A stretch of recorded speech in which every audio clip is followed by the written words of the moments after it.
Hey, everybody. Welcome to the Resilient Living Podcast. I'm here with my co host, Jared Wilson. Howdy. And I'm Ryan Steva. And today we're going to be talking about David Holmgren's fifth principle and why you need to know about renewable resources and why that might be a bit different than what you initially think when you hear it. And, Right. This is a good topic. I like this one. Yeah. I was just telling Jared that I was really specific and intentional about not putting modern windmills and solar panels in the thumbnail, because that's really not what we're trying to get at.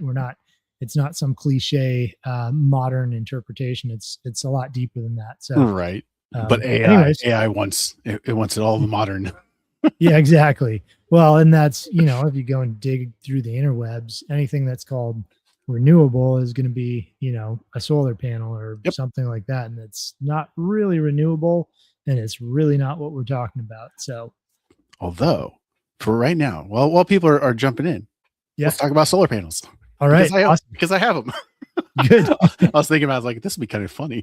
Okay. So one of the companies that I do have, or in frame, there we go, are these little fold up solar panels. And I specifically like these ones, the flex solar ones, because the material that they used for the physical surface, and most importantly the junction between the panels, actually holds up really well under UV radiation. And ironically, a lot of the manufacturers who make these small solar panels do a really crappy job of making things UV stable. Planned obsolescence, I guess, maybe. Yeah, they're thinking is like, people are just going to throw it in their backpack. It's going to stay there, never going to actually get used. It'll be fine. Right. So as long as you never use it, it's great. Yeah, and you should use it. You should try it out.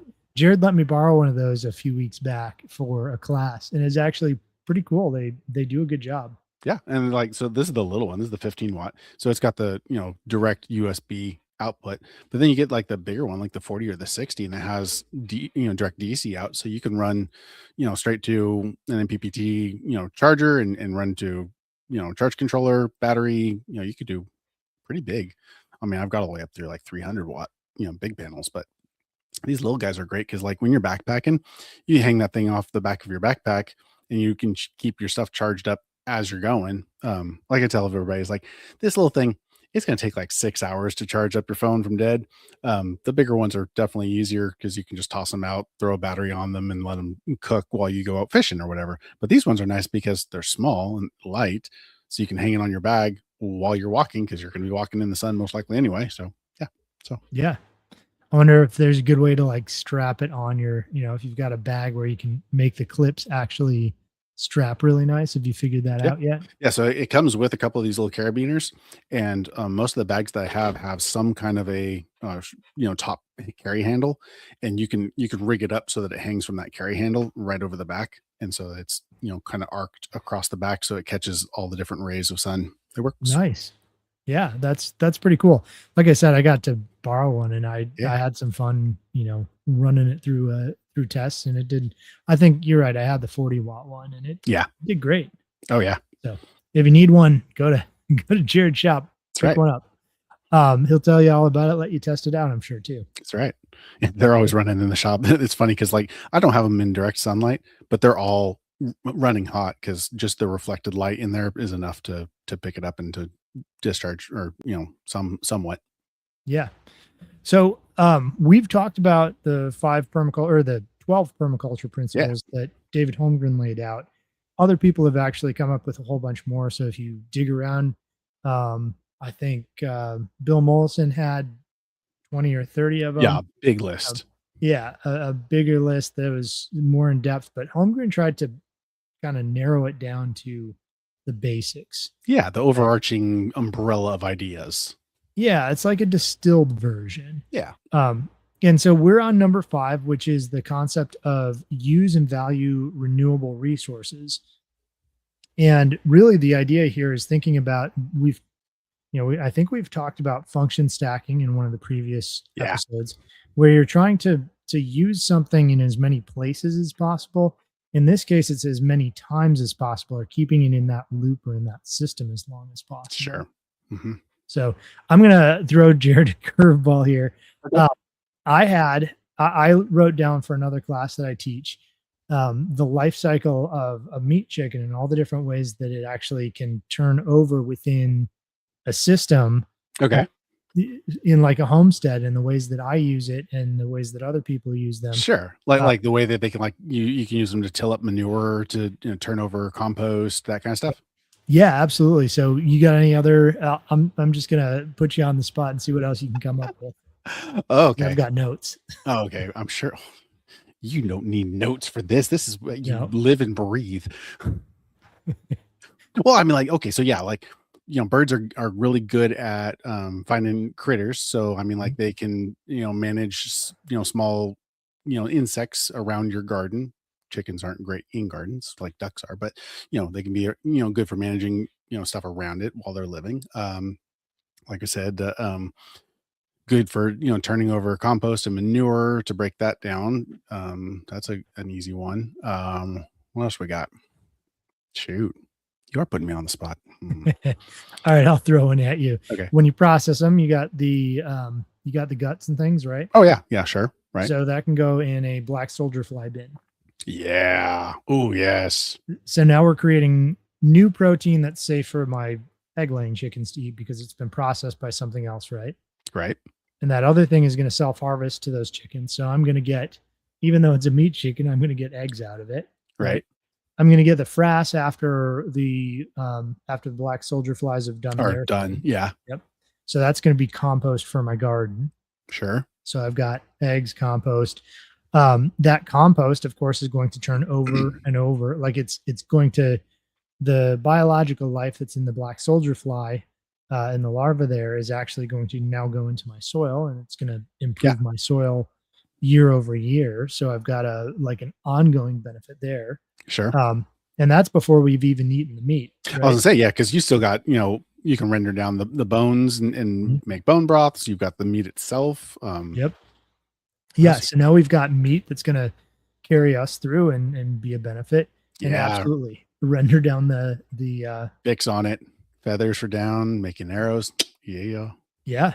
Yep. Making arrows would be great. Not sure if I'd like chicken down. Better than nothing. I mean, it's an insulative. I mean, yeah.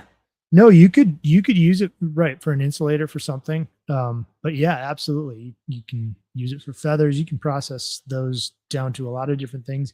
You can turn them back into a meal that goes on your not for animals, but bone meal. There you go. Yep, Vic's on it. So another thing I can do is after I've made my bone broth for myself, I usually do 72-hour bone broth. So by the time it's done, the bones are mush. And that's an awesome meal for my dog. Oh yeah. Oh, and now my dog is protecting my next round of meat chickens and probably protected that one as well. Sure. He's going to live longer, be healthier, be more agile and vigilant and do great things. And he might even drop the waste back on my property. I'm not sure if I like that one as much, but well, yeah, it gets cycled either way. Right. So now he's getting all that benefit. And basically we're just using this, turning it back, folding it back into the system over and over again, in that way. So, let's see, what else did I have? Veggies. Yeah, obviously as the compost is improved, that improves my vegetables, which improves the, like the rotten tomatoes or the weeds or whatever that comes out of my garden gets thrown again back to the chickens, and I get more eggs out of it. Well, I'll say you've got your, having them run behind your ruminants and distribute all of their fecal matter is going to help that break down quicker and, better. So, yeah. Yeah. And their scratching on the ground can help with certain seed beds or change the soil the way that I want it to be, for benefiting certain types of grasses and other things in my pasture or orchard. Right. So yeah, bug control, like you kind of already mentioned. The cycle that one meat bird goes through really kind of never ends, because all of that essentially ends up back in our soils. Yes. And so it improves it for the next time. And each time we're building, even if it's just a tiny bit, if we think of everything we're doing in that way, Cumulative. Yes. yeah, Over yeah, exactly. time, we're thinking about the next generation. I mean, that was a couple, episodes ago. We may not see a direct benefit, but my kids might. Their Right. kids probably definitely will. Yeah. Well, and I think you will see a direct benefit, right? I do Like, too. yeah, my garden is way better because of the compost and the other things that I've put on it that's been almost entirely made by my egg layer chickens. But, Sure. but I have put, even just gone straight. So I've put direct, innards from the meat birds when I process them. I've Yeah. dug up rows and put that straight in the ground, and the plants that year do amazing. Sure. Oh And yeah. the next Well, year, they're and still benefiting. to Vic's point, it's like rabbits, same thing. Like the fecal matter from rabbits, the way that their gut processes things, it's great. Mhm. Throw that straight in your garden. It's like Yeah, and then yeah, if they're some species of rabbits are better than others for pelts because some of them their skin's just too thin, they don't process out well. But yeah, that's another perfect animal that's got lots of applications and uses. right. Yeah, I mean, you think of cattle, Yeah. and you don't just like slaughter a cattle to get you know, I don't know, a sirloin steak or something, right? Right. Yeah. No. You really should be using every last Every part of bit of it. it. Yes. Yeah. So even if you're a deer hunter, like, and you tan your own hides, well, one way that's been done is with the brain of the Brain. animal. Yeah. Right? It's kind of gross, but we really, if we're going to take the life of an animal, we should be using every single part of it down to the last thing that we can Yeah. get out. It's I mean, I see it as a responsibility. We should Mhm. make that sacrifice as meaningful as possible. And we do that one by being a good ethical kill, and two by utilizing as much of that, animal as we possibly can. Yeah, we talked a lot. I mean, we talk a lot in general about being good stewards, but we Mhm. talked specifically about that a couple of episodes ago. That everything that we put our hands on, we should be making better. We should Yeah. be improving. And so when we're thinking about the fifth permaculture principle of being value renewable resources, we're stepping, to the extent that we can, we're stepping away from the consumeristic mindset of, oh, well, I broke that, I'll go buy more. Yeah. Right. Or, well, I'm out of that thing, I'll go buy more. And it's not that money can't be used, it should be used, and we should balance that. Because there is a point at which doing something yourself, is, there's systems already set up to do that for you. Right. Yeah. Yeah. And we've talked about that. It's like, yes, I could technically go and, pound out, an ingot and make the steel, and I could make the knife, or I could just go buy one for, a little bit at resilientliving.com. Yeah, Be- I mean, it's like, yes, we can, do, but when we are doing something, like you said, with chickens, like if we have chickens, well, let's make the most of them. Like let's let them do their thing and benefit from it. Let's, use the ducks to the utmost of their potential, their potential. Yeah. yeah. Well, even, I mean, in industry, if the industry is being run right, they're going to use every product that comes out of something. I mean, look at Yeah. refining oil, right? You've Yeah. got all these All the levels different of, grades of, yeah, yeah. So, I mean, you've got gasoline, then you've got diesel, you've got all the kerosene, different kerosenes. and Yep. then, yeah, as you move down, Jet there's, fuels and all that. Yep. yeah, there's the heavier oils that are used for like tankers, and then you get to the very bottom and it seems useless. Well, no, it can be used for paving roads. It's Right. asphalt. Yeah. And The so it's something sludge. like, yeah, 99 some percent of, um, the raw materials of oil that comes out of the ground actually Get gets used. used. Yeah, from Now, the vapors themselves all the way down to the sludge that's left over. right. Now people watching this may not really like that as an example, but it what it's doing is, yeah, I realize there's some nasty chemicals that come out of the refining process, and there's probably air pollution and things. But the point being, it's the efficiency of the system that we're driving towards. We want Yeah, people to think more broader. Is like we have different applications for something. We can parse it out. We can utilize it in multiple ways. There's a lot of diversity in our ecosystem that we can, by stacking it appropriately, we can better all of it. right, exactly.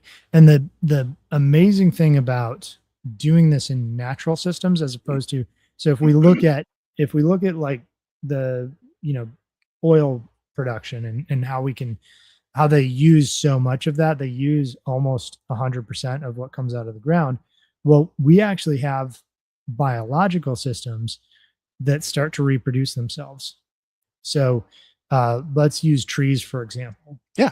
They're using solar power to suck carbon out of the air Yep. and turn that into a structure that now becomes a potential fuel source, but it's renewable. It can actually keep growing itself. Mhm. Yeah, So self-replicating system that is exactly. with multiple forms of replication at that. Like you've got, the little suckers that run and Mhm. jump up out of the, or a limb that, gets too close to the ground, or we have nuts, or we have, like, it's a really robust system. Yeah. Well, let's harp on trees for a minute to drive that point home, right? Yeah. Um, are you familiar with pollarding a tree? We had talked about that when Carrie was on, I want to Yeah. say. Yeah. Yep. It was a term that I had not, and enlighten our guests. Yeah. So there's kind of two general forms of managing trees by lopping them off. Right. One is you lop it off a decent amount above the ground, like a foot or more above the ground. So anywhere from like a foot to 10 feet or so. That's Right. called pollarding. Below that, so you're basically lopping it off at the ground, is called coppicing. Oh yeah, that's right. And Yeah. you do it specifically to trees that can grow new shoots off of that. Hmm. So let's take a poplar, for example. You Okay. just let a poplar grow, it'll get huge. And then when it starts to die off, it'll start dropping limbs.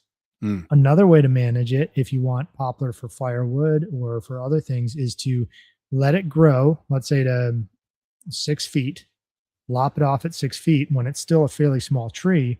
Right. Now it's going to send out, it's going to get this kind of gnarly Yeah. And it goes knuckle thing. out It's going to the send up a whole sides. bunch. Yeah. Yep. Yeah. So you're going to get a whole bunch of these new shoots coming off of that gnarly lump. Right. And those shoots, if you manage it for a while, those shoots will become nice round, like firewood size, like Yeah. firewood size Sure. shoots. And so now you can go and cut those and you can have a rotational cutting of them. And now you can have decent BTU firewood that is already the right size. So now you don't have to split it. It's already the right size to go in your fireplace Right. or your wood stove or whatever. And it's got that And root base so it can continuously draw and pull in. exactly. And so here's the other thing with something like a poplar or a willow or some of these other trees that actually like being coppiced in some way. Mm. Pear is actually a really good example as well. Really? When you pollard or coppice them, it essentially resets their genetic structure. So They think they're young again exactly. because it's a new shoot. Sure. Yep. So you can do this for thousands of years to the same tree. Ha. Wow. So now Imagine the root ball on that sucker. yeah, exactly. So now you've got a base of tree that you can just keep harvesting and harvesting from. Sure. And if it's willow, that could be extra food for your animals. So you stack, we talked about stacking before, you stack in that space, that Sure. vertical space instead of just the horizontal plane. So yeah, now we're using a renewable resource. When we burn the wood in our wood stove, that carbon goes back out, that CO2 goes out and grows that tree faster next Right. time. So it's this incredible cycle if we're careful about how we manage it. Sure. I guess that really kind of is, it's intentionality. Like Mhm. when we go into whatever, if we go in there with that intentionality of making that system as efficient as we can, then yeah, I mean, we're going to see benefits from that. Right. So I mean, another way to there's definitely, I guess, some limitations on because what we've seen some extreme versions of, like trying to get every last ounce out of it. Like we lose some something in the Well, translation. the efficiency becomes a problem elsewhere Sure. Yeah. because our personal energy matters too. Our life Yeah. force.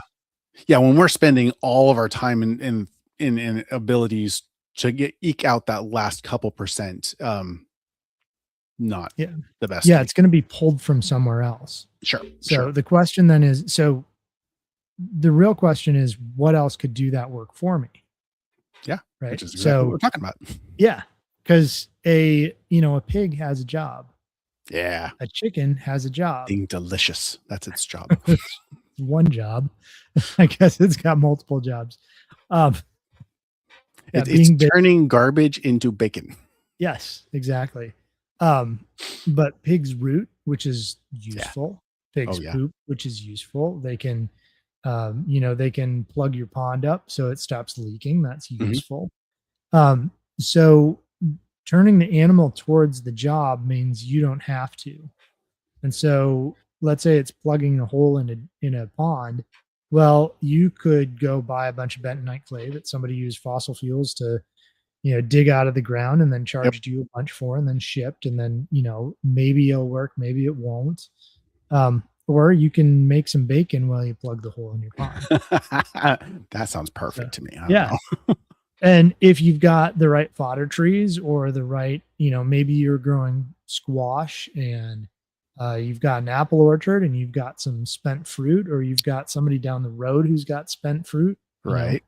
maybe you've got a cidery nearby and they've got, mashed apple from, yeah, that can all go to the pig. Oh yeah. So yeah, you can spent grains from a brewery, like all that stuff can go to a pig to fatten them up for you to eat, Yes. keep you going, rather than you spending a whole bunch of your life force making money to pay somebody else to get bentonite clay to put in your pond that Yeah. may or Right. may not work. Um, That you still have to actually put into the pond and get it into those, cracks or whatever. And right. Well, and a pig is a renewable resource in that it'll have babies yes, and it's going to eat some form of something that's essentially produced through something natural. photosynthesis. Yeah. Right. Yeah. And we get how many tons of sunlight hitting the earth every day? A That, lot. yeah, that is largely wasted because, we're Yes. not using it for something. Oh yeah. I mean, yeah, even I mean, from the artificial side of the equation, Mhm. the best solar panels, what, 30% in laboratory, something like Yeah, that, somewhere in there. maybe. That's not really that efficient. No. Plants are really efficient though. Yes. Yeah, they're highly efficient. And not only are they highly efficient, when you stack them together, your tree that produces dappled shade now is using a huge percentage of the light that it's getting. Both the because you've got photons, right? And Yeah, you've got the physical side of light and the waveform side of light, and the plants are using both of them, yeah, all of it. and that's Yeah. incredible. Mhm. Well, yeah, because So that's one of the limitations of photovoltaic cells is they're limited to a very narrow bandwidth of which, lights they can actually, absorb. right. Yeah. Yeah, and it's kinda like, God made these plants to do something we could never design. Right? Well, yeah, I That's mean, pretty like, cool. the whole photosynthesis process, it was something like 30 different chemical reactions that are occurring within the plant structure to convert through all of its different processes, and each one has a purpose. Every step of the way, it has a purpose, and it does a thing. It's amazing. It's a great system. Yeah. No, absolutely, and, you mentioned chemistry, and that's a really good point because when we think of, let's say I'm taking firewood and I'm burning it and I'm Mhm. using it for something, most people don't think of a fire as a chemical Chemical process. reaction. Yes, right? Yeah, because That's a it carbon just chain being ripped apart, forming carbon dioxide and oxygen and water molecules and, all that. Yeah. yeah, it doesn't like cross our brains, but what we're doing is we're taking the tree took the one form, turned it into a form that becomes, available for it's a biomass. Yep. So it's available, like it's stored energy. And now we're taking it with chemistry, ripping that energy out of it, Yep. using it, putting those raw elements back in the sky. Yeah. One, so here's the other thing that I was going to get to in trees. When we burn them, what if you burn wood at the proper temperature and with proper stoichiometry, Oxygen. Yes. proper Right. oxygen ratios, Yeah. what you have left is basically minerals. Yeah. Raw char is Yeah. just straight up. Yeah. All the good Like, stuffs. yeah, you could have carbon if you don't allow the carbon to burn. Yep. But Depending on beyond that, what your yeah, oxygen, allowance was at the, combustion point. Yeah. exactly. And so the other thing that's happening is these trees, one of the cycles that's built in to how trees function is the trees will pull up with their very deep roots. They're going to pull up the minerals that Right. are not at the topsoil. So let's say there's no selenium in the topsoil. Right. Well, Taproot goes, hey, I can get it. yeah, exactly. And the biological life in the soil actually helps with that exchange system.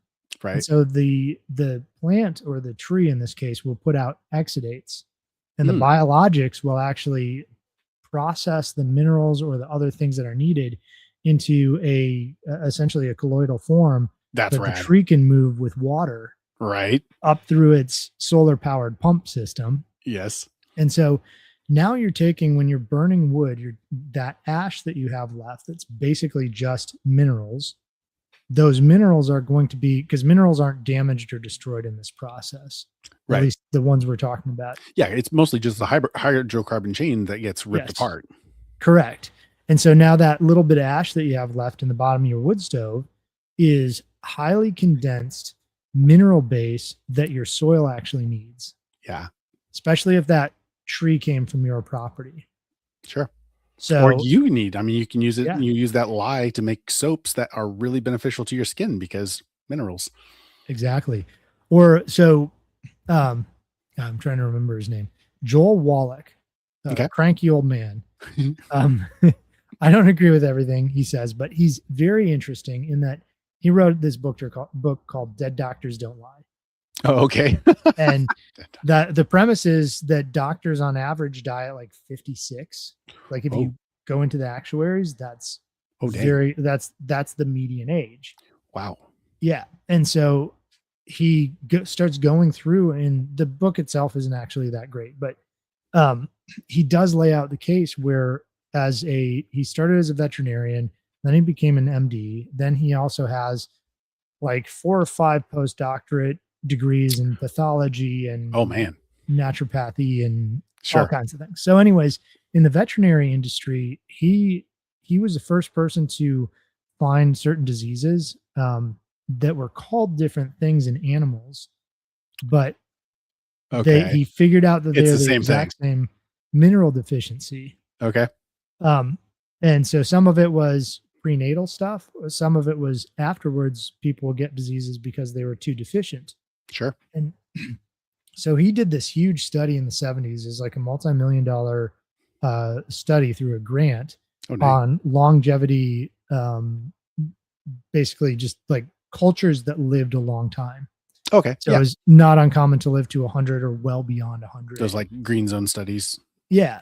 Yeah. Yeah. But he did a real one instead of trying to find what you want and cherry picking. Right. And what he found is basically all of them lived as what we would consider a third world, because they didn't really have electricity. And Oh, so yeah. you're going through this, the normal um, processes for sleep, wake, all that. Like you're cycling with the seasons. Sure. But the biggest one he found was that they used wood for heat and cooking, and that they put the ashes back in their garden and on their pastures. Nice. Yeah. So just, these trees are bringing up the things that we don't have that we may need, that Sure. doesn't show up in our tomato Yeah. because our topsoil doesn't have it. And the tree's trying to fix that over a long period of time by dropping leaves. Yeah. Yeah. There's But if playing we the just, long game. Yeah. but if we cut its arm off and burn it, it goes a lot faster. I mean, you're not wrong. Well, yeah. I mean, and how much better is that than going to the nature store and buying little pills and trying to take all the supplements? Like, if we can ingest it directly in our food, how much better is that absorbed? Yes. Yeah, it's in generally a colloidal form, which means Yeah. it's So bioavailability is way, way higher. yep. Yeah, even higher than like a chelated or something else like that, because it can dissolve directly into a liquid. Sure. So yeah, one other way a tree can be cycled back into the system is biochar, which we Yeah, kind of hinted at. we did.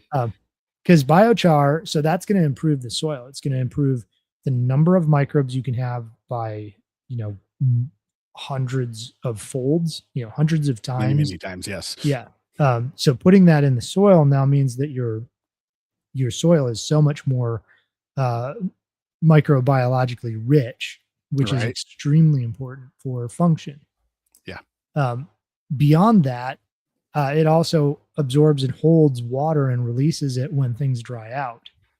So every pound of biochar can hold about 7 pounds of water.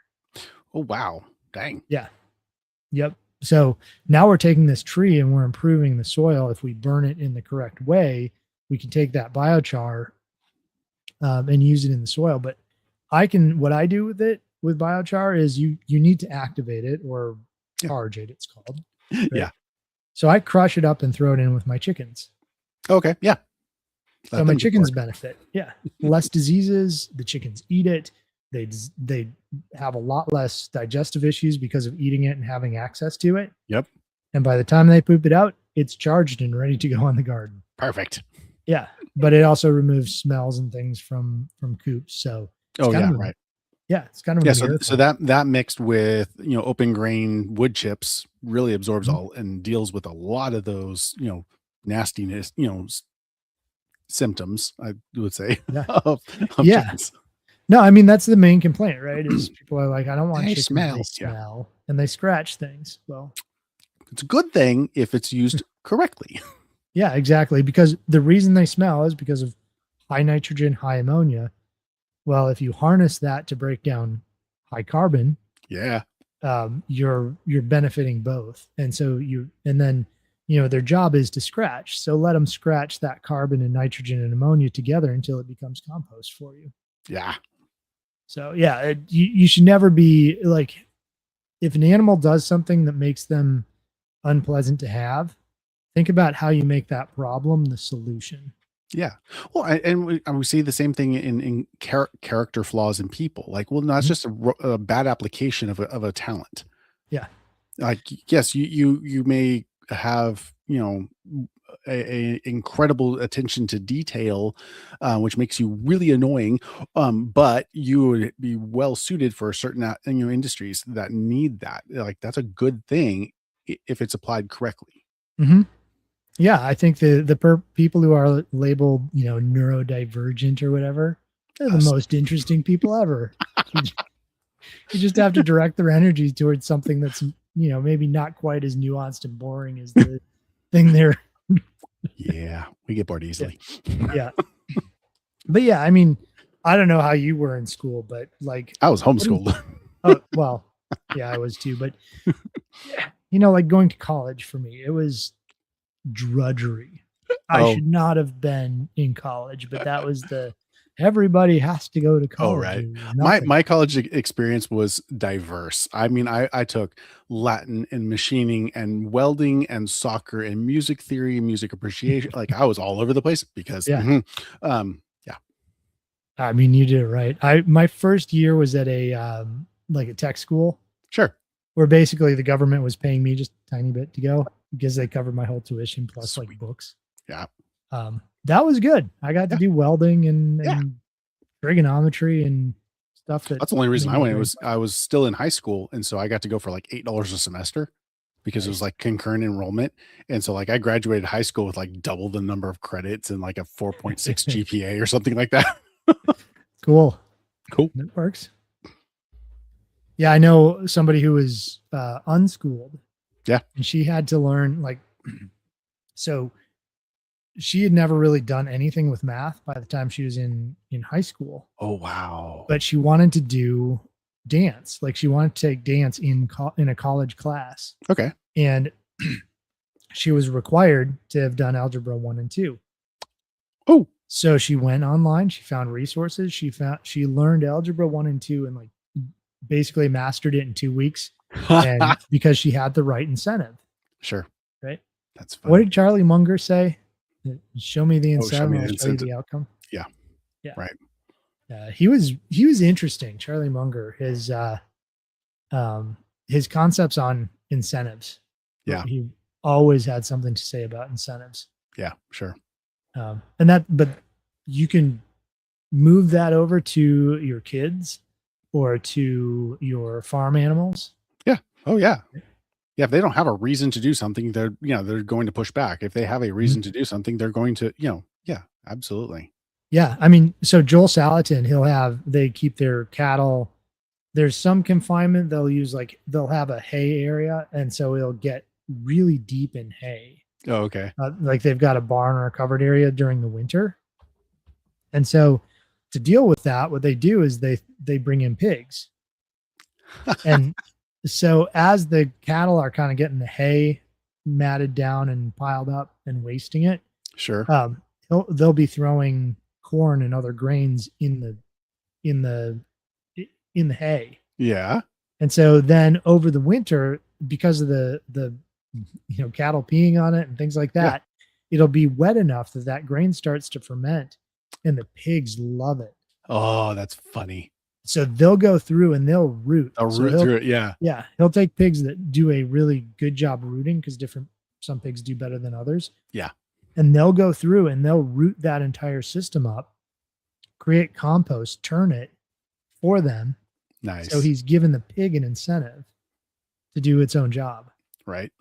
And that job becomes beneficial to everybody. Yeah. Everybody wins. Uh-huh. Yep.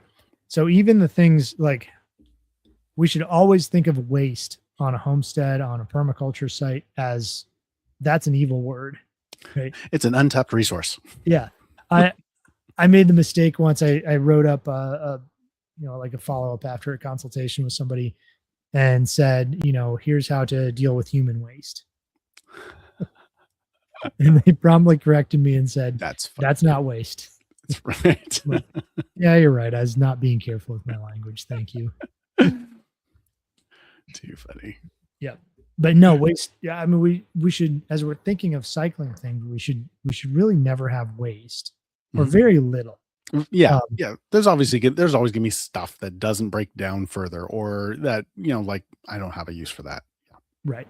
And realistically, in the world we live in, you're not going to be able to buy something functionally and live functionally without some type of plastic wrapper periodically. Oh yeah. Or, right.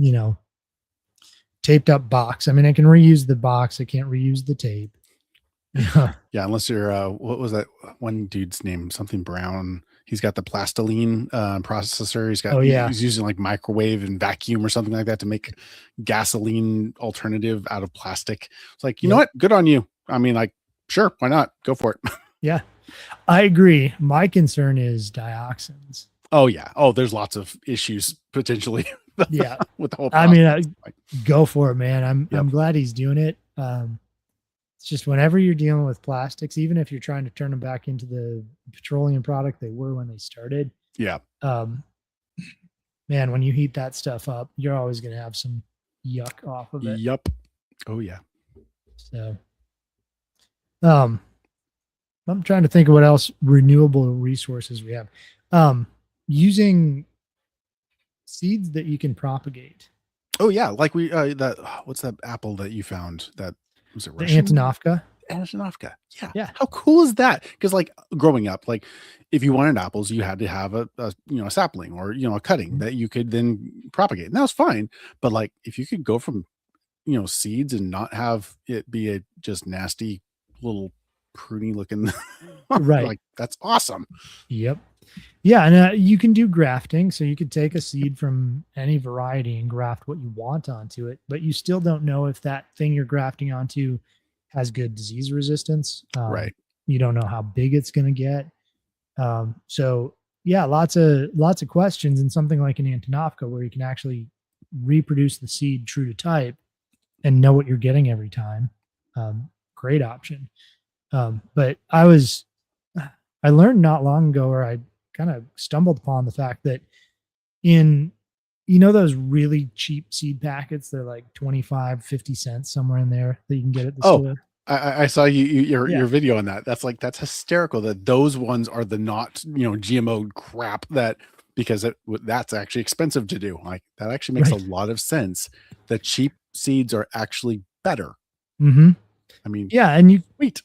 you can go get the organic seeds and pay $4 for a little Oh yeah, tiny packet of them or whatever, sure. $5 or more. But yeah, the 50-cent ones, they're open pollinated. So they're not hybrid. Right. Some of them, a lot of them are actually heirloom. Um, Wow. so get a few of those and plant them. Let's say sunflower seeds, Yeah. get a Russian mammoth or something. It's going to be an heirloom seed that if you keep seeds from the plant that you just planted, not only are you going to get another, Russian mammoth, Yep. but you're going to get one that's even more acclimated to your climate. Yeah, because it's already grown through and Yep. And so those are called land races, where you hmm, take an existing known cultivar and you kind of further tweak it to your space and your sure. so the way you would do that is you take the best, the healthiest, the Yep. largest, whatever you're going for Yep. of the sunflowers that popped up, and you keep that one. You keep the Sure. seeds from that one. So yeah, seeds are obviously you can just kind of propagate those to infinitum, Yeah. assuming you keep your soils good.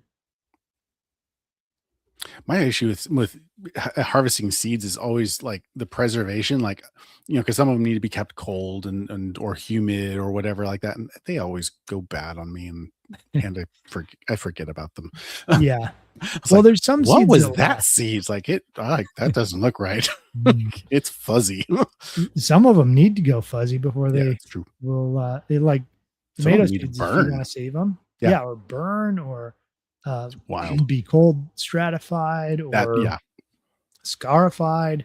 So right. many things with seeds. It's very interesting. That is an interesting study in unto itself is people who can actually, they know all of the tricks for all of the different types of seeds. Like, dude, that's Yeah. wild. There's so much. Yep. I think we've talked about this before, but I had a great uncle who Mm-hmm. started a squash seed that Yes. it was from a cave that was assumed to be a couple thousand years old. I was clipping our podcast from that's been a little while ago, and Mhm. I ran across that clip actually this last week. I was like, Nice. oh my gosh, that's wild. Yeah. Trying Thousand to year remember old. his name. It's been so like the last time I saw him, I was, I don't know, maybe 7 or 8. Right. But yeah. Anyways, it was cool. He had a picture of it. It was in the newspaper. It's an interesting looking squash. I bet. Um, They and it would luckily have don't make been them like that anymore. no, they would have been specific to North America, like before anything Oh was yeah. Yeah, because moved. nothing would have been brought here, would have grown here and then, be, saved afterwards. So yeah, Right. that would Well, have and there's been squash on OG. other continents, right? Yeah. So it's interesting how these diverse populations of things, got bred down to something useful in different In areas. different places, in different ways. And yeah. Yep. So another renewable resource that I think is really cool is Mm. water. So Oh yeah. especially moving across a landscape. Especially flowing water. Flowing water is awesome. Like, yeah, I really wish, like when we first moved here, we had that little creek down at the bottom. I assumed it was going to stay flowing. It does not. Yeah. Because I want to have flowing water through my land. I really do. Yeah. Yeah. I mean, it's a huge value, and we've got a spring at the bottom of our hill that Right. is wet weather as well. Yeah. Technically, I think so. There's a spring captured at the bottom of my hill that there's a spring house on my neighbor's property. Mm-hmm. But I think somebody piled up the soil on my land Oh, to make that spring house. So technically, the spring is on my property, I think. nice. So, anyways, it's interesting, but that one's an actual, flows year round spring. That's awesome. Yep. But yeah, even if we're thinking about, I don't know, swales. So when it Yeah. rains, you're holding it in the landscape longer and you're pushing it down into the landscape. Yep. And I've seen people create springs that way. Oh yeah. I mean, yeah. Well, even yours is potentially from the old swales that were up the hill on the other side. Mhm. Yep, Um, absolutely. yeah, And like we've seen it used to great effect. I mean, in some of the de-desertification projects where they're just cutting these, the half moon swales, Mhm. and we're seeing growth in really pretty quick, quick turnaround. Yep. Yeah, exactly. Or, a lot of actually in the I've been finding them all over the place in the Sparta Spencer area, but Mm, what was it? The Conservation Corps? Was that what was in the yeah, the 30s? CCC, yeah, Yeah, yeah. If anybody out there is listening or watching or whatever and has run across information on this, let me know because I'm trying to track down information. But all like huge swaths of Georgia, um, the panhandle of Florida, and even all the way up to it seems like right around Sparta, oh wow. there's terracing that is older than anybody remembers. Oh, So okay. You if think you, that was a project from CCC days? I believe it was. Oh, So that's cool. I know somebody, I had a consult down in Georgia and they had these big swales all over their property, which I'm pretty sure were why they had springs in certain places, Sure. and why the soil was so good and had so few issues. And some of them were really obvious. Some of them were you unless you looked at lidar, you didn't know they were there. Oh, isn't that awesome that you can just pull the lidar and like see Yeah, these landscape features? Like, that is not an OEM right. curvature there. That's intentional. So I was able to talk with these people and go, you know what? I looked at the lidar and it doesn't look like there's anything here. But if you're going to build a house over here, make sure you don't interrupt that swale because you're going to have water running Mm, at the back of your house if you do so. right. Yep. Or, make sure you don't run your driveway through a couple of these, Sure. or it's just going to wash out every time you get a rain. Yeah. Yeah. Right. Um, and I've seen people do it. I was at another consultation where somebody had done it and didn't know it, and their driveway kept washing out. And I looked at lidar, and sure enough, there's several swales that they had cut right through, not Sure. knowing it. But yeah, Yeah. if people know anything about the Conservation Corps and if they were doing that work, which I assume they were, um, yeah, I know the Upper Cumberland is filled with houses that were built by the CCC. And so it wouldn't surprise me. yeah, yeah. In fact, I had a consult at one where the house is a stone, Oh, okay. like Yeah. a flat stone house, and it was it's part of some conservation system now where like they're not allowed to add any additions to it or make Oh, modifications to it without special approval and all that. permission. Yeah, sure. Because it's Yep. all original. Yep. That's super cool. Yeah. Well, and so function stacking, like we're utilizing rainfall. It would have naturally just run off. So we're by being intentional and putting a swale in, we capture that, we force that down into the soil, we improve our soils, its ability to do stuff. We increase the amount of microbes that are growing in it. We increase all like the water retention ability of it. Like there's like, yeah, it's all function stacking. Yeah. Yeah. It's function stacking and it's understanding, these cycles. It's understanding how to value renewable resources Yeah. because water is a renewable resource. It's pumped by the sun, Yes. moved around that way. And the higher we can keep it on the landscape, the longer, the better. Yeah. Well, Um, and why would I want to pay? Because I have to spend money to irrigate my land. Why would I do that if I have a means of capturing that and you know putting that water back in the ground where it really is going to go and right. making use of it? Why wouldn't I do that? Absolutely. Yeah. Yeah. I think you really want to value that resource. And by holding it in the soil as long as you can, by holding it up Reducing high. evaporation. Yeah. Mhm. Yeah. Keeping it up high where you can reutilize it as many times as possible, with as much pressure as possible, because then that gives you more options for what you can do with it. Yep. Yeah. I mean, in reality, what we're talking about, if we break it down to scientific term, is reducing entropy. Yes. Yeah. So we're making things efficient and using them in such a way that we don't allow the energy or the resource to leave our property until it's been used to the extent that it can. And when it does get used, not to a devastating, because we've talked about like how detrimental water can be, And I mean, Mhm. the perfect case is, washing out your driveway. That's detrimental. Right. So if we can make good use of it prior to that and, slow it down and force it down under the ground where it isn't sitting on the surface and it's not wiping out all of our topsoil. What's up, Mama Bear? Then yeah, that's going to be beneficial to everybody. Yeah. One, our as the US by tonnage, Yeah. our highest export is topsoil. Oh, that's a horrible, but yeah. Yeah. Oh gosh. And so that's the prime example of not valuing and reusing renewable resources. Yeah, we're relying upon, oh, well, we can just pump the chemicals into the land to fake it out and make it think that it's got all the nutrients. That's not the same. That's how Right. we ended up in the Dust Bowl. Let's not do that again. Right. Yeah. I mean, we're essentially the way that we farm is essentially using hydroponics with the soil as our As our stabilizing medium. yeah, right. Like, no.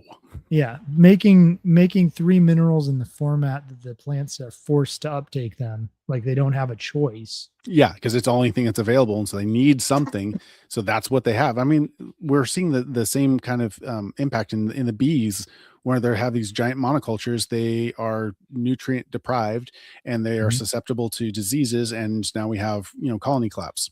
Awesome. Yep. Yeah. Plants Well, aren't any and different, it goes to also, transporting them to oh yeah, almond fields right. and, then them getting exposed to all the garbage that we're spraying there, the glyphosate we're using to make sure that the almond fields don't have any grass growing in because, God forbid. There'd be Um, grass. Oh gosh, like why? yeah. Um, and so they're getting exposed to all this stuff along with the nutrient deficiencies and the other things that, and then we're doing things like it's essentially not in vitro fertilization, but AI or Artificial insemination. yeah, Yeah, artificial insemination yeah, for bees. yeah. Well, the way that bees mate, The way that the queens are formed, you mean? well, no, the way that the Because that's queens fairly nasty mate. too. Oh yes, So getting way down in the weeds on a weird topic. that's what we do. That's what people are here for, right? Right. All like two of you. No, there's more No, today, but we that's got good. we got 10 of them in here. That's right. Good. So the way it works is a And we new appreciate queen, y'all. we do, will take off and it'll fly as fast as it can away from the hive. Okay. And the first drone to catch that queen gets to mate with it. Oh, that's funny. I had no idea. Oh, that's bizarre. So It's a, the it's a reason drag that race. it Like, is, it's a like, drag catch race. me. Ah. Hopefully the right kind of drag race. Hey, now Anyways, I'm clipping that. well, We're gonna be internet famous. Never mind. so what happens is the best drone, the genetically most virulent, most Sure. physically capable drone that is going to live the best is going to be the one who produces the offspring for the next hive Makes when sense. the hives split. Yeah. And so you get this perpetual high grade mating system for the bees. And when you Sure. artificially inseminate, you're just taking Whichever. whatever you Yeah. get. Sure. And then you have weak colonies, which works great for bee breeders, Uh-huh. but it doesn't work great for people raising bees, especially home scale bees where you're maybe trying not to use chemicals for treatment and for, right. because They're weaker. hives So, can yeah. get overwhelmed with parasites, fungus, things like that. And so Yeah, if you're not mites. treating, if you're not treating the hives and they've got these weak bees, they're going to die off. And then you've got to go buy a new colony of bees every year. Yeah, right. Aw. Thank you, Mama Bear. Appreciate it. That's awesome. You're starting your first hive this year? Dude, Nice. that's rad. Good luck Um, with that. My aunt and uncle are doing the same thing. if you have not found him yet, Adam Martin of beekept.com. Right. Dude is awesome. He does workshops, really down to earth guy. And he does natural beekeeping in a way that is like everything I would have thought of. Like I was keeping bees for a while and I was like, this is stupid. Why do we do it this way? Like you should be able to, fill in the blank, be in your Right. hive twice a year instead of like every week. All the time. And Yeah. yeah. And like, why can't we just leave them alone? They do, they do it in nature just fine. Why do we Right. need to interfere like this? And he's got it all figured out. Like I'm not kidding. He can split hives in a way that makes sense, that allows the bees to do what they're going to do. He gets honey from them. It's not quite as much, but he doesn't Sure. feed them. He doesn't go in the hives more than a couple times a year. Like, Nice. so What was his anyways, if name? you want, Adam Martin, Nice. he's down, I think he's near Columbia, somewhere in that range. Okay. Columbia, Tennessee. Cool. But yeah, he does. I think he's got some online stuff you can buy as well, but he does classes and workshops, which from everything I've heard are great. I haven't actually wanted to start bees again, so I haven't taken them. Right on. Can you think of any other? I was trying to think of flowing water. Yeah. Like, how did we get on bees? Because us. Because we're ADD. That's right. I mean, like, yeah, we could be the AI, bots, and say, oh, you flowing water, you have, you can make electricity. Yeah. Boring. Not usually. And it, honestly does not. Yeah. No. Run us through that. What are some of the hangups with hydroelectric on a small scale? On a small scale, you need to have an incredible amount of head pressure in order to actually produce any kind of meaningful movement in your generator, and which means that you need a huge elevation change from where your water comes in to where your water goes out. And most landscapes just don't support it, unless you happen to, let's say, like, there was one property I looked at north of Cookville that had this really big ravine, and it had a spring at the head of it. And I was like, okay, I could, because it was a big ravine, I could probably wall this up, make a dam here, and have enough head pressure at the base that I might be able to spin something, but it's not going to be reliable. It's going to be so much fuss. Keeping the hydro systems clean and clear is a pain.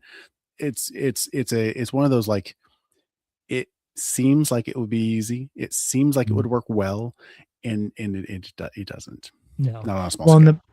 So the big benefit in hydro is when it's producing, or when it works right and isn't getting clogged with, a little tiny piece of bark or something. Yes. It produces power all day and night. Yeah. Excellent. So you can calculate it's going to produce me 250 watts nonstop. Yeah. Here's my load. Here's my, awesome. Yeah. So that can be really great and give you a consistent power. Yeah. Unlike solar, which, you have cloud coverage and you have trees and snow and rain and all this other stuff that can vary it. Unlike wind, where you have gusts and, dearths. Unlike a lot of those systems, it's fairly consistent, because water in, water out. Yeah. Right. But yeah, I mean, things people don't think about is not only do you have to do all the things you're talking about, you have to keep it contained within a pressure capable sleeve. So that's going to be a pipe. Yep. A lot of animals that notice water are going to chew on that pipe. Yeah. So now you're going steel pipes to keep them from gnawing through it. Right. That gets plugged up, and now you have no way of clearing it out because it's a steel pipe and you can't open it up. Yep. Frogs that love it. Yep. The other one is, as you run water down and you create pressure at the bottom, so you create that head pressure that you need. Yep. You're going to create suction at the top. Yep. And that suction at the top is pulls things in. Oh yeah. Things that you didn't think would fit will fit. Yep. When given enough incentive. Yeah.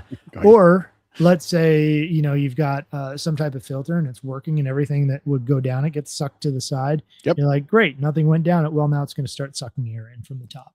Yeah. Right. And now it won't work at all. You just blocked up all of the water that would be coming in, and now you have no head pressure.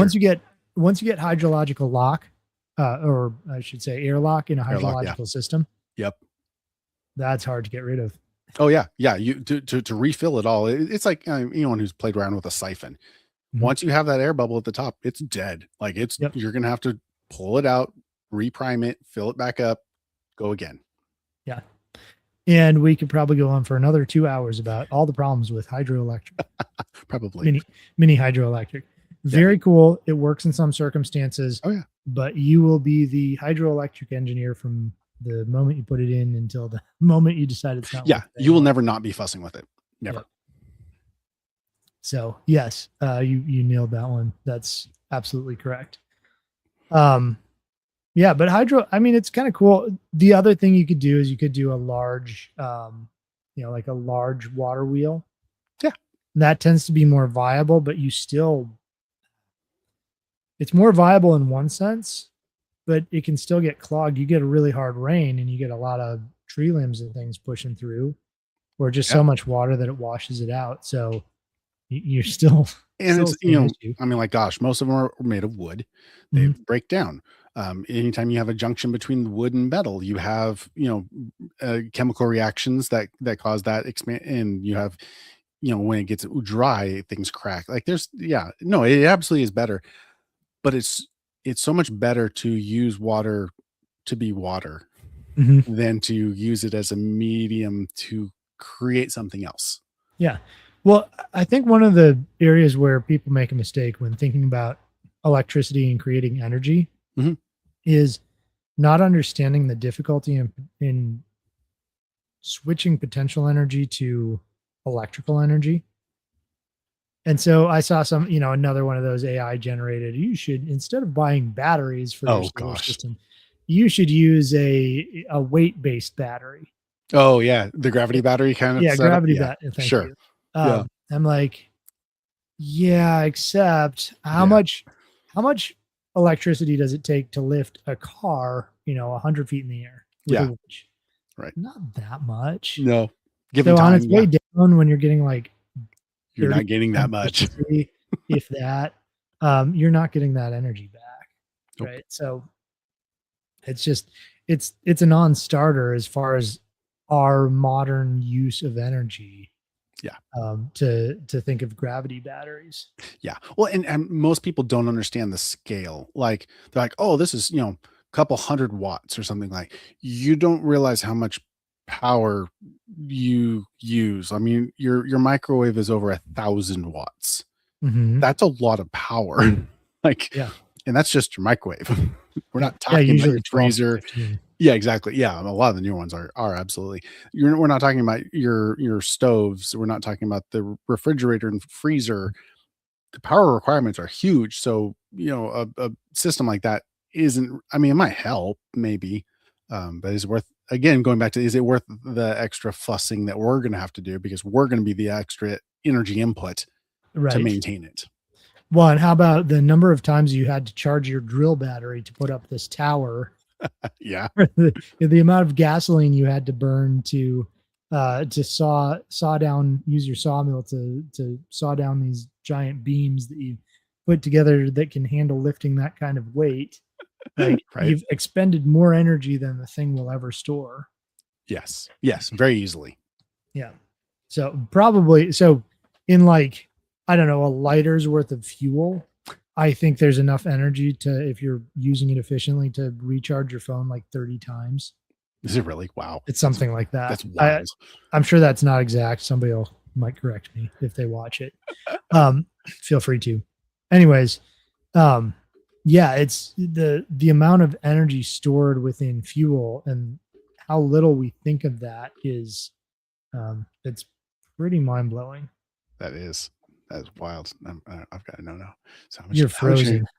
oh, it's because I was googling how much Correct. energy is in a Bic lighter.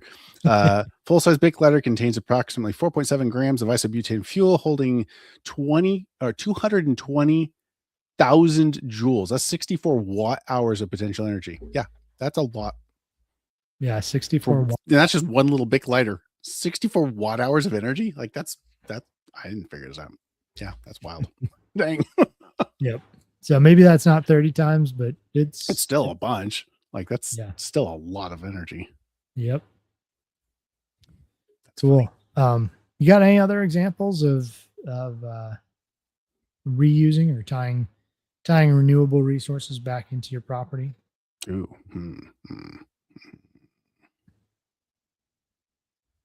Kind of covered all the ones I was thinking because I was honestly thinking more on the tech side of things than on the natural side of things.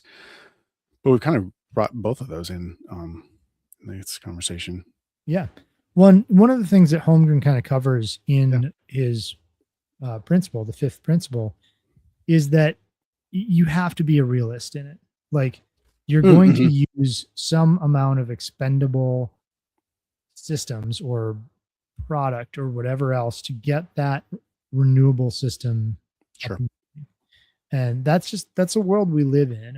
Maybe in some culture at some point there was they kind of had things down to a T, and so somebody else could um, mill your lumber with oxen power that were fed off of Right. grains that were made from compost but we're Yeah. not It's there. not the world we live in. No. Right. And And it so needs to be okay yeah. And because we've talked about this, like we're talking incremental things. mhm, Like do this to the best of your ability. Like if you have chickens, awesome. Utilize them to the fullness of their capabilities. We're not saying that you have to add chickens to whatever you got going on, right? right. When I think the other danger here is people hear these ideas like, Yeah. how do you function stack? How do you use renewable resources? How do you make them continually renewable? Um, and think, oh, I need to do all of those things. I love all those ideas. I've got to do those. And the reality is, no, like sometimes you need to step back and stop doing things Mm. so that you can get one thing in order so that it becomes the Oh, renewable thing that turns. yes. And then you throw something in. Yes. Um, I'm very bad about wanting to do all of the things all at the same time. yes. Don't do that. Don't be Yeah. like me. Don't Yeah, introduce I so many. mean, Well, even everybody is. from a scientific perspective, like you don't want to introduce so many variables. You Mhm. want it to really focus on a variable, analyze its effectiveness, analyze what how it's working, refine it, then move on to the next one. See how it interacts, and we've talked about how they interact, right? Yep. How it interacts with the aforementioned variable that you already introduced, and then stack from there. If you bring it Exactly. all in at once, you're just gonna roast yourself. You're gonna die. Well, one of the principles that we talked about was observe and interact. Yes. And if you don't observe while you're interacting, you're not going to learn. You're not Yeah. going to figure out if you introduce too many things at once. It's like if you want to learn to juggle, Yeah. you start with the basics. You start with one thing, whatever you're juggling. You toss Right. it back and Your forth. handkerchiefs or whatever they start with. Yeah. Yeah, handkerchiefs or bean bags or whatever it is, right? Not running chainsaws. What? Right. Don't start with chainsaws. Or if you do, at least take the chain off. Uh, There you go. but so then you're going to add a second one. You get the process of how where does this one go? How do I catch it with this hand? How do I release the other one? Um, and you don't add a third until you've got the two down really well. Yes. And that doesn't mean that you're at the end process once you've gotten it down really well. It means now if you want to, you can add a third or a fourth and start stacking those. But if you barely know how to juggle and somebody chucks a whole bunch of beanbags at you all at once, Yeah. you're not going to just like break into a juggle as they fly at you. That's not how it Yes. works. Right. Well, And I and see that too often. I like Mama Bear's comment here, talking about the most precious resource that we have is time.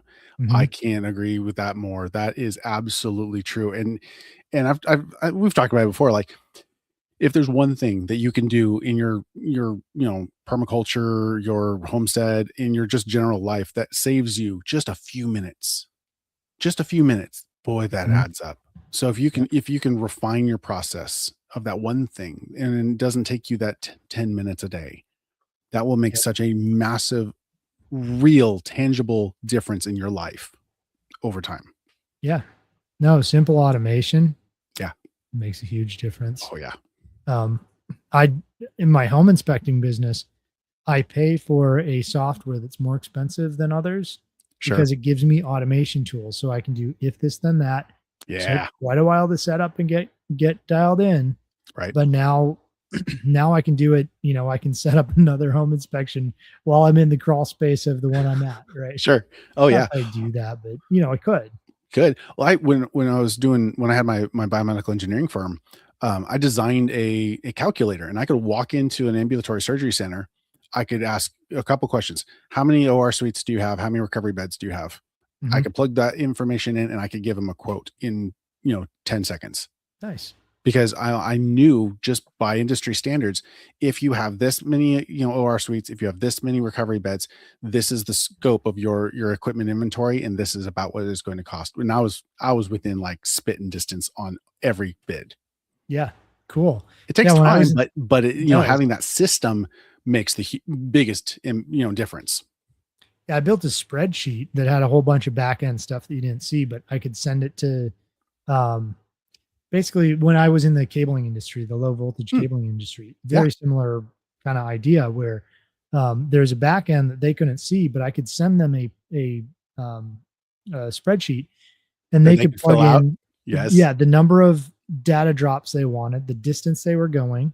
And Right. we realized we'd win some, we'd lose some, but I put the price a little higher and they were happy to pay the higher price for the convenience. So it'd be Oh, like, these companies that would do the back end, they do the switches and everything else, yeah. but they didn't run cabling. Oh, And so yes. we could give them I could give them a sheet and they could go, oh, here's my job. It'll spit out a quote. It's got a contract built into it. Oh, And nice.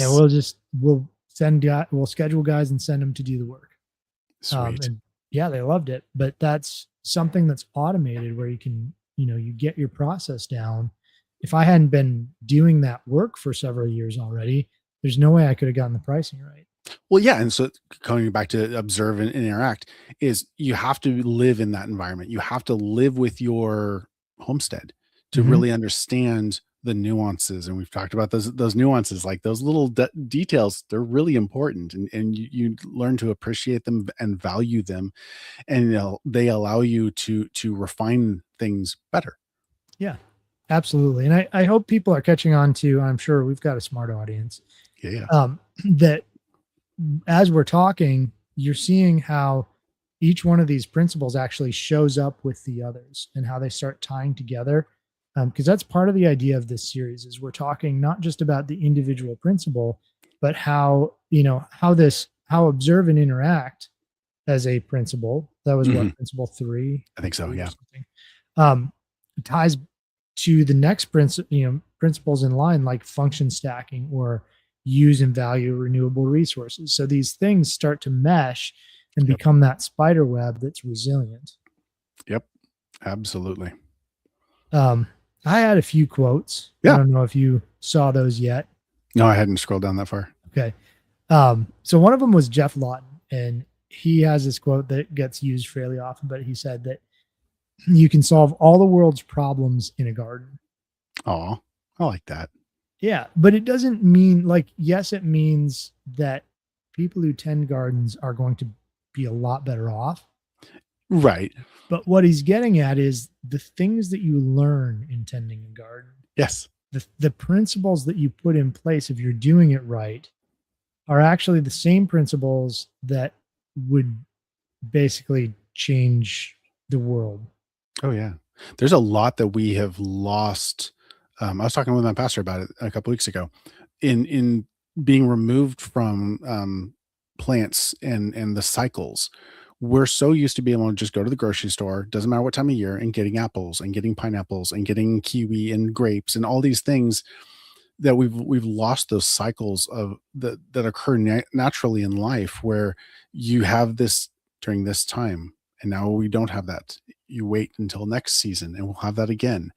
And because so we've developed this impatience for those cycles. We've been developed a real distaste for not being able to satisfy our immediate gratification requirements Mm-hmm. to our detriment. Oh, for sure. Yeah. Yeah. I think that's an absolutely valid point. Um, Here's another quote. This one's by Toby Hemingway, Mm, um, who's he wrote Gaia's Garden, which I've got mixed feelings about, but just based on the name, but it's got good information, just the yeah. premise. But he said permaculture gives us a toolkit for moving from a culture of fear and scarcity to one of love and abundance. Mm, Um, and I think that's because we're working with the natural principles and systems that God has put in place. And when we go from, you know, zero sum scarcity mindset to yeah. everything around us is supposed to be renewable and reusable, Yeah. and starting to build that. You can't do it tomorrow. It's like investing, Yes. you know, it Very it much. builds over time. Except with investing, it's basically a casino and you can lose everything. And you could lose it all. Yeah. Whereas this, Yeah. I mean, even if your crop is ruined, you have the knowledge and experience that is invaluable. Like you Mhm. still walk away with something that is of absolute value. Right. Well, and I think, when you're stacking systems together, Yes. one major failure doesn't set you back entirely. It just makes things harder because you're building a system where you're going to have at least one decent failure of something that year. Hopefully. Yeah. Otherwise you're not trying hard enough. Right. Right. And you're not learning anything if you're Well, not admitting that there's a and a good failure. example would be like our electrical grid, where, yes, you have a car accident, takes out a power pole, all of a sudden, all of that, power gets rerouted through other lines and you still have power. I mean, you may have flickered, it may have even dropped for a second, but pop, it's back up. And Right. that's what we're talking about. That's that interconnectivity of systems where, yes, this one section may have been removed, but okay, yeah, it's going to impact you a little bit, but overall, nah, you're good. Right. Yeah, and so Bill Mollison, here's I think the last quote I'm going to share is that he talked about that the greatest change we need to make is from the idea or the mindset of consumption to that of production. Yes. Dude, can you imagine like if in just one crop, like if I just grew one crop and you grew one crop and my neighbor grew one different crop, like because like everybody that I know that it grows anything, they're giving away whatever they're it's harvesting time and like they're like, I have so many zucchini. Can you please Right. take the it's like awesome, cool. Yeah. Well, I've got a whole bunch of tomatoes. You got my tomatoes. I'll take your zucchini. We're cool. Like Yeah, and we should all be minding it that way, right? Like, sure, it's great to learn, I don't know, wood milling, yeah. but should everybody have a wood mill? No. Yeah. No. Uh, a portable wood mill from one person in the community, Yeah. That's great, awesome. Yeah. excellent. And that person getting really proficient on it, maybe teaching other people. So if they needed to, they could. Yeah. Um, but it's not a skill that everybody needs to have, or a tool that everybody needs to have, for that Right. matter. And so, Absolutely. yeah, we shouldn't be thinking of I want to produce everything myself. It's more I want to produce abundance Yeah. that I can tie back into another system, and that might be somebody else's system. Well, and that's where, it comes back to community and like, and having those people that are in your life that are part of your community that can, it's like, hey, you've got this, I've got that, let's get together, let's do some trading here or some, whatever. Like, yeah, or don't try to be the lone wolf survivor. That's not life. That's no good. No, and it's no fun. And No. even if you think you hate people, you don't hate people. You just are around the wrong people. That's true. So I don't know. I feel like we've covered it. I don't think You so. got anything else to add? No, I think we did a pretty good job. I was like, you had all these notes. I feel bad. Like we just kind of skipped over a bunch.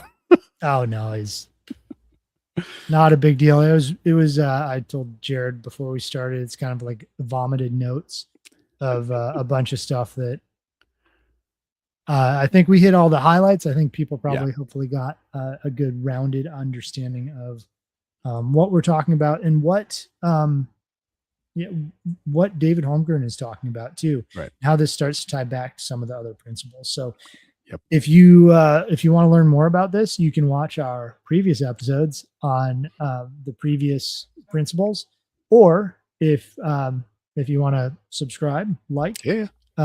you can see the future episodes where we'll cover the rest of the principles eventually. That we kind of We'll pepper get there. them in, yeah, so that people don't get too bored with them. But yeah, Yeah. Make sure you like, subscribe, follow whatever platform you're on. We've got the podcast is out on Spotify. Thank you, Mama Bear. So you can follow some of the older episodes on Spotify. They'll be coming to iTunes and was it Amazon Music? Is it Amazon Music? Is that where they're doing their podcasting thing? I I think it is. I So don't know, I'll be pushing honestly. our RSS feed out there that way. Anyway. Yeah. No, but Um, on iTunes, that's going to be great yeah. because you might be sitting here watching us and like, I could be doing something else. Yeah, right. Listen to this because you can. You There's could be no out reason to gardening. look. Yeah. There's no reason to be looking at our ugly mugs. You could be That's digging in your garden. right. But you could be listening Yeah. while not looking at us if you use the iTunes or Spotify or whatever else. And that's Resilient Live In, right? No G That's at right. the end. No G at the end. Yeah. So yeah, if you want to follow us on, well, let's just go ahead and do that since we're talking about it. So yeah, you can check us out. My website is resilientliving.com. You check it out YouTube, same thing, Resilient Living, Facebook, Resilient Living, Instagram, Resilient Living, TikTok, Resilient_living, because that one was taken. But anyway, yes, follow me there. If you don't know about my shop, I own Resilient Living. You might have guessed. Hey, Vic. So I sell fairly, preparedness equipment, books, firearms, knives, freeze-dried foods, ammunition, stuff like that. But more than anything, I love doing research for people. I love helping people solve problems. I can always get you equipment. That's easy. But I like helping people solve problems. And a lot of the times it's, connecting them with, people like Ryan or, my friend Silas or Calvin or, all these different people that I've had the wonderful opportunity of, becoming friends with through this, not just this podcast, but through my shop, who are all very similarly minded. And we want to be able to empower people to live life resiliently. And so that's the shop. Yeah. You need a guy, you need a product, go to Jared. That's right. He's probably got it. And he's got better answers than ChatGPT. It doesn't take much. I can tell you, yes, that's an awesome idea. Yep. Whereas ChatGPT will tell you poop on a stick is a good. Yeah, right. It's like, oh, that's an amazing. What a novel concept. Like, yes. Anyways, don't ask ChatGPT about survival things. Ask Jared. That's right. So yeah, my name is Ryan Steve. I'm the homestead consultant because that website was available. And you can find me on YouTube, TikTok. I don't know. I've got some Instagram, I think, something like that. But find me wherever at the homestead consultant. You should be able to find me. And YouTube's kind of the big thing that I'm pushing, or the homesteadconsultant.com. I've got information about how you can get a hold of me if you want to do a consultation or if you need help with any type of homesteading thing. So that's me. Mm-hmm. And if any of y'all have any questions about any of this stuff or other topics that you want to cover, just hit us up on any of those social medias, and we'd love to hear from you. And yeah. So we do this what you want to hear about. That's right. Every Tuesday, 7:00. We'll be here. Various topics, various guest speakers on stuff. So until next Tuesday, have a great one. Bye, guys. See ya.